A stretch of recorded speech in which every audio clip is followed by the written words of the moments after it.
In early October 2025, while much of the northern hemisphere was still gently easing into autumn, northern and western China were suddenly plunged into a landscape of snow and frost. A powerful mass of cold air descending from Siberia and the Mongolian plateau swept across China's upper regions, bringing with it a biting chill and an unusually early arrival of winter. From the icy plains of Heilongjiang to the distant mountains of Xinjiang, and even to the capital city of Beijing, millions of Chinese citizens awoke to scenes blanketed in white, a sight more fitting for December than the middle of autumn.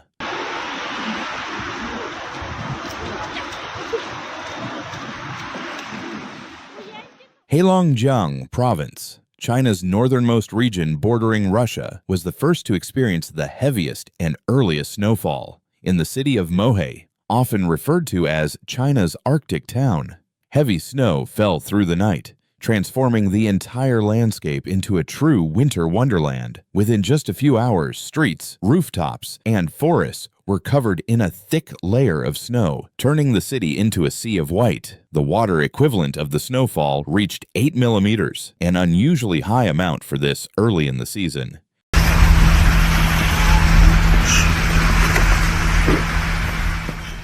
Residents described the snow as steady, dense, and eerily quiet, muting the usual sounds of morning life. Schools delayed opening hours by years, while snowplows and maintenance crews worked overnight to clear highways and protect power lines from being weighed down by ice.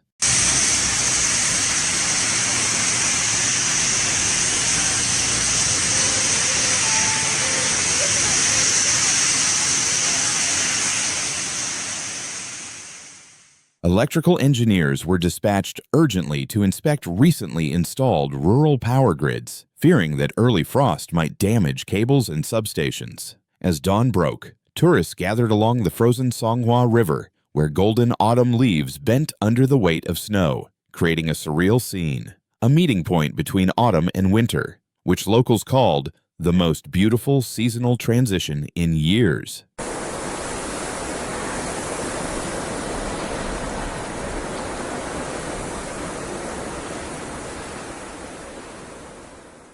In Harbin, the provincial capital of Heilongjiang, light snow and sleet fell intermittently throughout the morning. Temperatures dropped to around 2 degrees, well below the seasonal average. Local markets, which just a week earlier were filled with pumpkins, chestnuts, and red apples, were now stocked with gloves, boots, and electric heaters. Residents joked that autumn only stopped by for a few days before yielding to an early and unrelenting winter.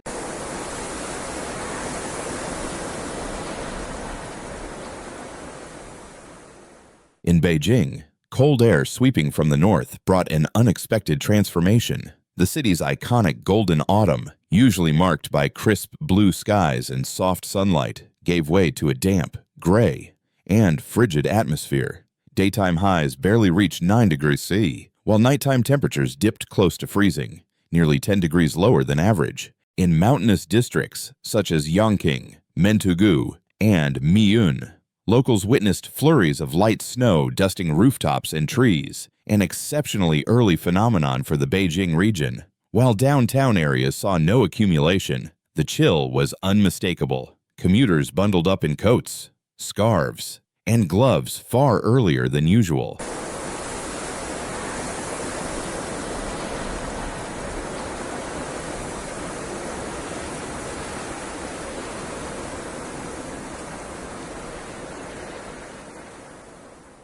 Beijing's Meteorological Bureau warned of potential road icing in shaded areas and near the Great Wall scenic zones, where overnight frost was likely. Some suburban schools even advised parents to prepare winter clothing for their children ahead of schedule. Farther west, in the Xinjiang Uyghur Autonomous Region, cities such as Urumqi, Altai, and Shihezi recorded their first snow of the season. By dawn, flakes had blanketed city parks, rooftops, and cars in pure white. In some districts, snow reached several centimeters deep, prompting temporary travel advisories for mountain passes. For locals, the snow brought both challenges and opportunities. The sudden cold disrupted late-season harvests of cotton and grapes, but it also sparked excitement for the winter tourism season. The world-famous Koktokai ski resort in Altai opened nearly a month earlier than usual, marking the earliest start to ski season in recent years. Hotel bookings surged, and regional authorities instructed tourism operators to ensure full functionality of heating systems and safety measures.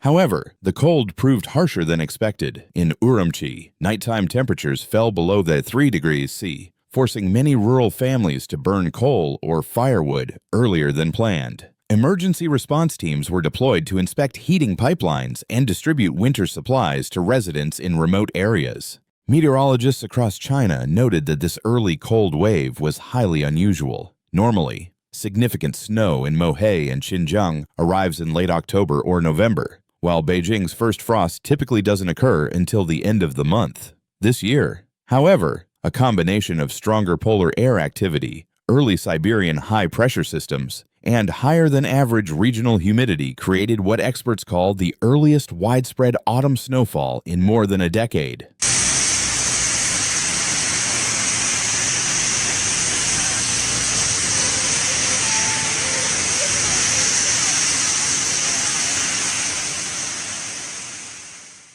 Satellite imagery from the National Meteorological Center of China revealed a massive band of snow cover stretching for thousands of kilometers along the northern border. Experts describe the cold wave as fast-moving but intense, with wind speeds reaching 15 to 20 meters per second across open plains. Forecasts indicated that cold temperatures and snow would continue through late October, particularly in northeastern and central plateau regions. This early snowstorm was not just a sign of the coming winter, but also a stark reminder of the shifting climate patterns across the Eurasian continent.